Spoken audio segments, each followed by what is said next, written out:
Hi, this is Scarlett Sanders, and today we are going to discuss what indie rock actually is. Indie rock doesn't really have a clear cut definition, and it's subject of much confusion due to independent meaning of indie, as opposed to the indie genres that are characterized by specific sounds and trademarks. Independent music became a big thing with the rise of independent labels and do-it-yourself culture in 70s post-punk Britain. Where post-punk was often pretty dark though, the Scottish post-punk scene of Postcard Records and Orange Juice was a jolly bunch that exchanged that genre's usual pessimistic gloom with happy-go-lucky optimism and a love of life. During that period, someone wrote about his idea of independent music invading the charts with music of actual quality and depth. The new pop movement proved to be a very naive idea that never amounted to much.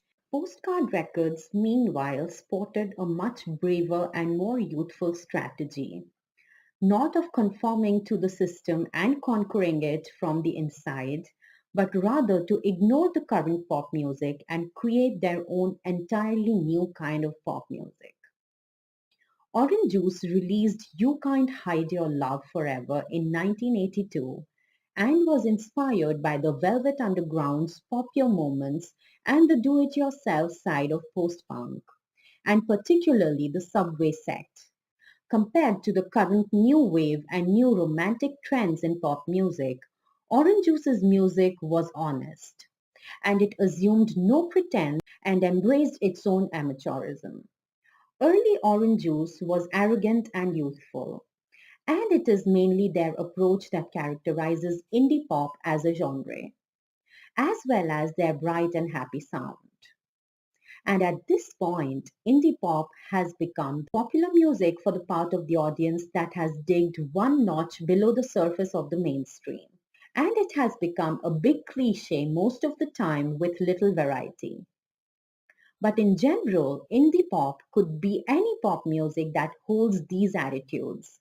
And there is a certain diversity in indie pop, and there even exists two definite subgenres. So, to finally understand what is actually indie rock comes from the same approach and lightheartedness as indie pop, but with rock music rather than pop music. And the early indie rock artists were often inspired by the indie pop that came before them. The musical influences also differ somewhat.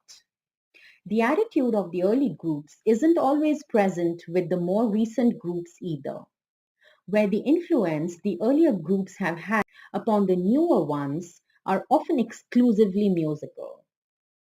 Due to this and due to overuse of the term indie rock, it has become even more vague term than indie pop.